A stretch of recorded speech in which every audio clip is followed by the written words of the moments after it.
we go with our 5 tips to maximize your summer training.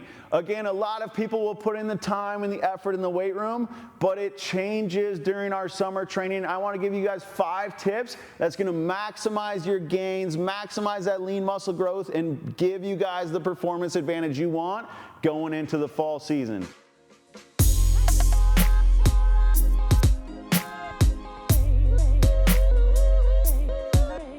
Number 1, let's start with sport specific. Guys, do not waste your time doing another football training program, right? Back squats, deadlifts, bench press, it's not designed for every sport. If I'm a high level volleyball player, I don't need to be benching here for 100 pounds, right? 135 pounds.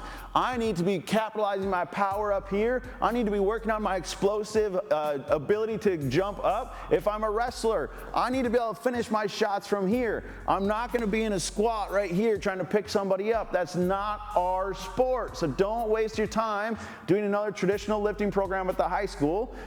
Dial it in to your sport. Dial it into the positions that you need, from a single leg to crossbody to overhead. Tie it all together so that your strength gains will give you the results that you want in the fall, in the winter, and carry over to your sport season that you're working so hard to capitalize on. Number 2, time under tension. So many people just do the reps, right? It says 8 reps on the sheet. I'm just gonna crank out my 8 reps. One of the huge constructs of strength gains is putting time under tension, okay? The longer I spend going through a movement pattern, the more tissue damage I get, the more recruitment I get of a bunch of other muscles in the area. So quick example, right? Glutes.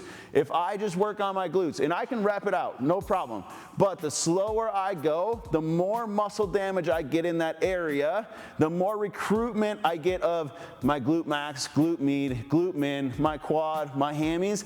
Now all of them come together and say, how do we work together to maximize our function in this position? So the slower I go, the more recruitment, the more damage. The more damage I get, the more recovery building blocks that come into the area, which will overall build muscle mass and give me that lean, explosive tissue that I want on the underside. So again, sport specific, number 1, time under tension. Use your eccentrics, use your loading protocols to get you time under tension through those sport specific positions. Number 3, form. This is super critical. It's one thing to get down to 90 degrees with your squat, get rid of the butt wing, keep your chest up. That's easy. Once we start actually dialing in sport specific positions, single leg RDLs. Right now, my chest is tall, my back is locked, I gotta keep my single leg balance. I'm not peeing on a fire hydrant. The difference is being with a group of people that challenge your form. And what I mean by that, it's not just do the workout on the sheet. It's, hey, square your hips up. Hey, keep your chest up. And everybody's a little bit different. And that's why in our strength programs, we capitalize on form first, because knowing that you guys are going on to start building massive houses on top of your foundation, the foundation is super critical. If side to side, your balance is a little bit different. If your hips coordinate a little bit differently on one side, but the other is good, eventually when you go to build this massive house on top of the foundation, it's uneven. Something's gonna break, something's gonna crack, something's gonna shift, right? It's not ideal to just start loading tissues if you don't know how to coordinate and turn on your body in the right positions. So maximize your form before you add the load, which is gonna bring us into number 4. Overload, okay? If I have good form, if I've mastered sport-specific positions, now it's time to overload the tissues. This is where spotting comes into play, right? I cannot just go into the weight room and rep out 8 reps and think I'm gonna be getting my maximal performance on the back end. I have to have a spotter that, 1, I trust, and 2, they know what they're doing, right? During lunges, if I am sitting here and I'm loading up my lunges, my spotter's standing back 3 feet from me, I'm not gonna trust that he has me. If I start going down, I want somebody that's there with me, able to go up and down, and has my back when I need it the most, right? Now you're gonna build trust with that person. They know how to stand, they know how to spot you, they know how to hold the dumbbells, they know where to spot you for dumbbell bench. It's a difference of learning spotting techniques and learning positions, definitely at a young age, so that you guys can grow together, you guys can work together, you can bring this stuff back to your high school weight room and make it safer in those environments because you've learned the basics of spotting and how to overload tissues. Now, when we start overloading, it's safe. We've got progressive abilities because I've got somebody that can help me through those concentric positions so I can actually ride the eccentric positions and get that overload, strength gain, time under tension results that we're looking for. Fifth one, let's talk through mental capacity, okay? There's so many times, I want you guys to think through the example of different size glasses. I've got a small little shot glass here. I've got a juice glass here. I've got a big 8-ounce, dinner glass here. Those are pretty much the same as a mental capacity. Some people, I pour a little bit in, this thing starts overflowing. Other people, I can pour a little bit more water in before it reaches the overflowing point. The dinner glass over here, I can just keep pouring and pouring and pouring, and mom and dad always say, hey, let me know when it's good, right? And eventually it's gonna overflow, but you've got a lot of capacity there. That's the same way with mental capacity on the playing field. It's getting easier and easier to just show up and go through a lift. It's getting easier and easier to not have to push because I don't want to today. I've got excuses, I've got homework, there's social media stuff that says to not do this.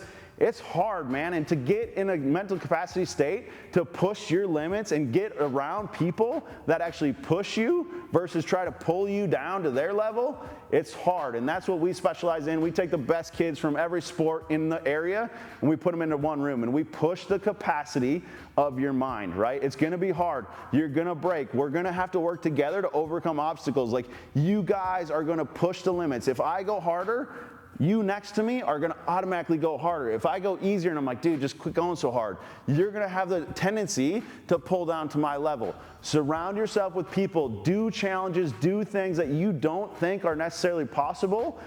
That's what's gonna expand your mental capacity. There's a huge area in the brain that deals with hard things, and that's the area of the brain that we need to start getting ramped up. So when you move forward in your training, whether it's in the high school room, in the collegiate room, in your after collegiate life, all of this stuff becomes easy because you train hard. You know what hard is and you know how to go about it. So that's number 5.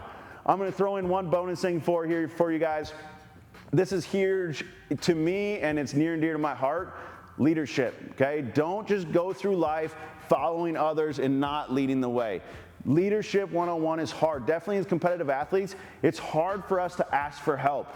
It's hard for us to take those other people around us that are suffering and step up and help them overcome before they have to ask, right? I always talk about this little thing here. I use my pinky finger. It's called the memes. Once it's about me, life is miserable, man. If I wake up every day and it's like, oh man, I don't want to do this or I don't want to, it's about me.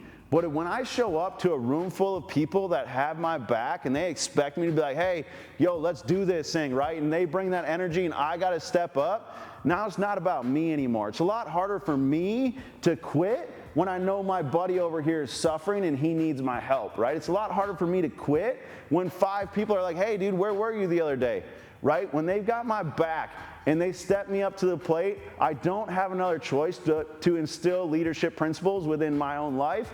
In the weight room, in my school, in the community, I'm gonna step up as a leader. And that's what we take pride in here at Body Rejuvenation, is we not only work through the training stuff and educate you guys about nutrition and all the recovery, we build leaders on and off the mat, on and off the field, on and off the court.